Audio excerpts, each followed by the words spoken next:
Hi, എല്ലാവർക്കും നമ്മുടെ ചാനലിലെ പുതിയ വീഡിയോയിലേക്ക് സ്വാഗതം. ഇന്ന് നമ്മളൊരു മുട്ടക്കറിയാണ് ഉണ്ടാക്കുന്നത്.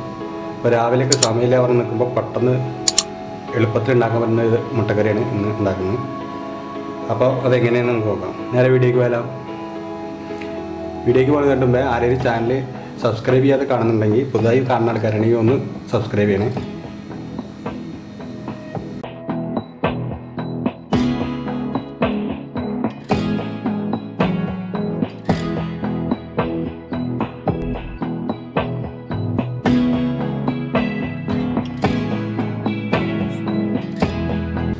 അപ്പോൾ മുട്ടക്കറി ഉണ്ടാക്കുന്നതിന് ആദ്യം ഒരു കുക്കറിലേക്ക് ഒരു സവാള കട്ട് ചെയ്തത് ചേർക്കാം. 8-10 വെളുത്തുള്ളി കൂടി ചേർക്കാം. ഒരു കഷ്ണം ഇഞ്ചി, ഒരു തക്കാളി 4 കൊടുക്കും, ചെറിയ 2 കഷ്ണം പട്ട, ഒരു 4 ഗ്രാമ്പൂ, 1/4 ടീസ്പൂൺ മഞ്ഞൾപ്പൊടി, 1/2 ടീസ്പൂൺ കാശ്മീരി ചില്ലി, 1 ടീസ്പൂൺ പെരിഞ്ജീരകം, 1 ടീസ്പൂൺ ഉപ്പ്, ആവശ്യത്തിന് വെള്ളം ചേർക്കുക. ഇനി ഇത് അടച്ചു വെച്ച് ഒരു 2 വിസിൽ വരുന്നതിനത് വേവിക്കാം.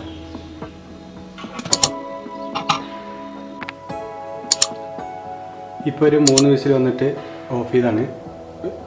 ആവിയൊക്കെ പോയിട്ടുണ്ട്. ഇനി തുറന്നു നോക്കാം. ഇപ്പോൾ എല്ലാം നന്നായി വന്നിട്ടുണ്ട്. ഇനി ഇത് ചൂടാറിയ ശേഷം മിക്സിയിലിട്ടൊന്ന് അരച്ചെടുക്കാം. അങ്ങനെ നമ്മൾ വേവിച്ച് വെച്ച ഉള്ളിയും തക്കാളിയും എല്ലാം കൂടി അരച്ചെടുത്തിട്ടുണ്ട്. നന്നായി അരച്ചെടുത്തിട്ടുണ്ട്. ഇനി നമുക്ക് കറി ഉണ്ടാക്കാം.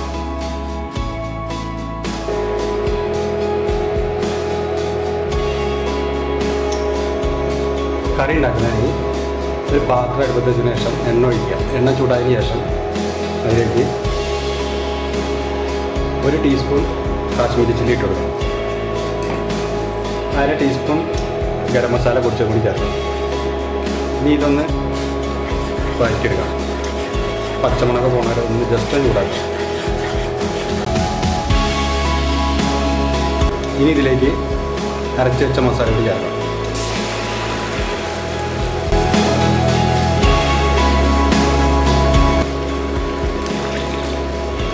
കുറച്ച് വെള്ളം കൂടി ചേർക്കാം. ആവശ്യത്തിന് ഉപ്പ് കൂടി ചേർക്കാം. 1/2 ടീസ്പൂൺ പഞ്ചസാര കൂടി ചേർത്ത് കൊടുക്കാം. ഇത് രാവിലെയൊക്കെ സമയമില്ല പറഞ്ഞിട്ട് ഇങ്ങനെ സമയത്തൊക്കെ പെട്ടെന്ന് ഉണ്ടാക്കാൻ പറ്റുന്ന കറിയാണ്. ജസ്റ്റ് ഒന്ന് കുക്കറിലിട്ട് വേവിക്കുക, അരച്ചെടുക്കുക, അതിന് ശേഷം ഒന്ന് തിളപ്പിക്കുക. വേഗം ഉണ്ടാക്കൽ കഴിയും. എല്ലാവരും ഒന്ന് ട്രൈ ചെയ്ത് നോക്കണം. ഇനി കുറച്ച് മല്ലിയിലും കൂടി ഇട്ട് കൊടുക്കാം. അതിനുശേഷം വേവിച്ച് വെച്ച ഒരു 4 മുട്ട ഉണ്ട്, അതുകൂടി ചേർക്കാം. അങ്ങനെ നമ്മുടെ മുട്ടക്കറി തയ്യാറായിട്ടുണ്ട്. എല്ലാവരും ഇതൊന്ന് ട്രൈ ചെയ്ത് നോക്കണം. രാവിലെയൊക്കെ പെട്ടെന്ന് ഉണ്ടാക്കാൻ പറ്റിയ കറിയാണ്. അപ്പോൾ വീഡിയോ ഇഷ്ടപ്പെട്ട എല്ലാവരും ഒന്ന് ലൈക്ക് ചെയ്യണം, കമൻറ്റ് ചെയ്യണം, ഒന്ന് സബ്സ്ക്രൈബ് കൂടി ചെയ്യണം കേട്ടോ. അടുത്ത വീഡിയോ ആയിട്ട് വീണ്ടും കാണാം.